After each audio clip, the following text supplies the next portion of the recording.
શરીરમાં કઈ બાજુથી નીકળે? આત્મા. કોઈ કે આંખમાંથી, કોઈ કે નાકમાંથી, કોઈ કે મુખમાંથી નહીં. આત્મા માનવ શરીરના ચક્રમાંથી નીકળે છે.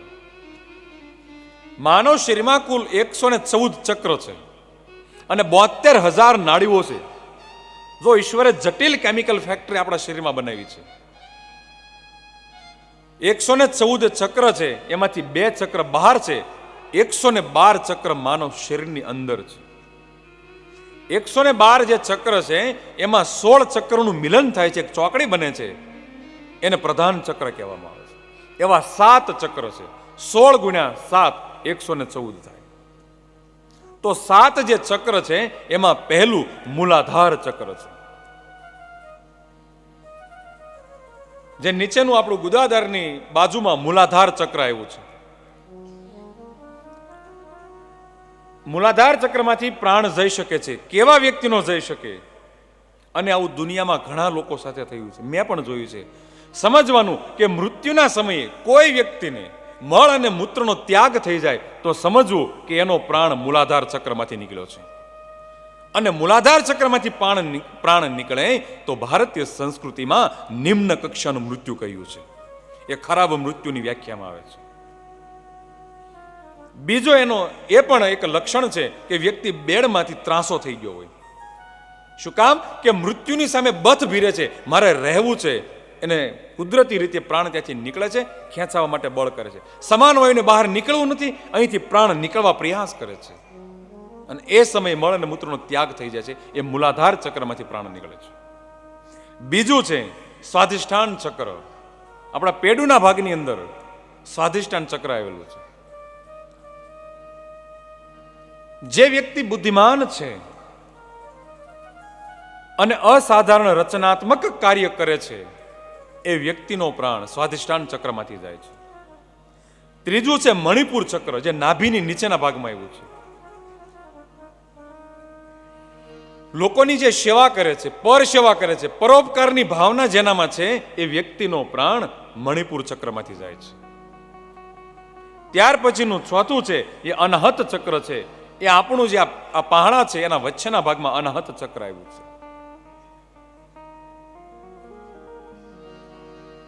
જે વ્યક્તિઓ કલા વિદ્યાના નિપુણ છે, ગત જન્મે કલામાં નિપુણતા પ્રાપ્ત કરતા કરતા યોગ પૂર્ણ થઈ જાય અને વિદ્યા અપૂર્ણ રહે, એ વ્યક્તિનું મૃત્યુ નવા જન્મની અંદર એ અનહત ચક્રમાંથી થાય છે. ત્યાર પછીનું પાંચમું છે એ વિશુદ્ધિ ચક્ર છે, ત્યાં ગળામાં આવેલું છે.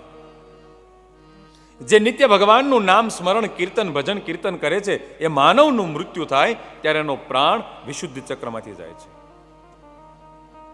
છઠ્ઠું છે આજ્ઞા ચક્ર. આજ્ઞા ચક્રમાંથી જેનો પ્રાણ જાય છે એ ખૂબ ભાગ્યશાળી જીવાત્મા છે. અને આજ્ઞા ચક્રમાંથી ગયેલો પ્રાણ એ આ ધરતી ઉપર નથી આવતો પરત, પણ પરમાત્માના દરબારમાં ગણ તરીકે રહે છે. અને સાતમું ચક્ર સહસ્ત્રાચાર ચક્ર અહીંયા છે. જે વ્યક્તિનો સહસ્ત્રાચાર ચક્રમાંથી પ્રાણ જાય છે એને મોક્ષ પ્રાપ્ત થાય છે, બાકી બીજાને કોઈને થતો નથી. હવે ખ્યાલ કેમ આવે કે આ આત્મા કયા ચક્રમાંથી ગયો છે? તો આ 7 ચક્ર તમારે જોઈ લેવાના. કોઈ પણ વ્યક્તિનું અવસાન થાય તો ચામડીના જે છિદ્રો છે એનાથી 3 ગણું એક છિદ્ર પડી ગયું છે, એમાંથી આત્મા છૂટો પડે છે. આ સાબિત થઈ ચૂક્યું છે. અનેક લોકોના મેં જોયા છે, પણ હજુ સહસ્ત્રાચર અને આજ્ઞા ચક્રમાંથી કોઈનો પ્રાણ ગયો એવો મેં નથી જોયું. અનાહત વિશુદ્ધિ સુધી જોયેલા છે. કઠિન છે આ. સત્કર્મનો જ્યારે હિમગીરી જેવો મહાન સંચિત કર્મ એકત્ર થાય, પ્રારબ્ધ કર્મ એકત્ર થાય, એ જીવાત્મા એવી રીતે છૂટે છે.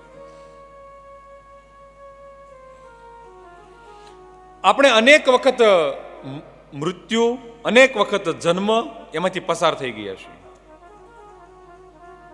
પણ મને ને તમને ખબર નથી કે આપણે ગયા જન્મમાં શું હતા, કોણ હતા એમ. જ્યારે અર્જુનને કુરુક્ષેત્રના મેદાનની અંદર પ્રશ્ન ઉભો થાય છે ત્યારે ભગવાન કૃષ્ણને સમજાવે છે, અર્જુન સાંભળ, બહુની મે વ્યતીતાની જન્માની તવ ચાર્જુન તાન્યહમ વેદ સર્વાણી ન ત્વં વેત્ય પરમ તપ.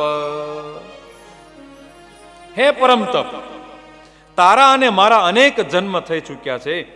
તારા અને મારામાં એટલો જ તફાવત છે કે હું બધું જ જાણું છું અને તું જાણતો નથી. માનવને આગળના જન્મનું જ્ઞાત નથી, પણ બાલ્ય અવસ્થામાં જ્યારે આ ધરતી ઉપર અવતરણ પામે ત્યારે એને અહેસાસ થાય છે. તો મારો ને તમારો અનેક જન્મ થઈ ચૂક્યો છે એનું પ્રમાણ તમને આપું છું. આપણો જન્મ થાય, માતા બાળકને જન્મ આપે અને એ જ સમયે 2 કલાકમાં માં બાળકને તેમના મુખમાં સ્તન આપે છે, સ્તનપાન કરવા લાગે છે. બાળક માં શીખવાડે છે, બેટા આમ શોષણ કર, નથી શીખવાડતા ને. માત્ર સ્તન સુધી બાળકને લઈ જવામાં આવે तो वो बालक अपने आप स्तनपान करने लगते हैं. मतलब उसका यही हुआ कि वो बालक अगले कई जन्म में कई माताओं का दूध पीकर आए, उसको पता है.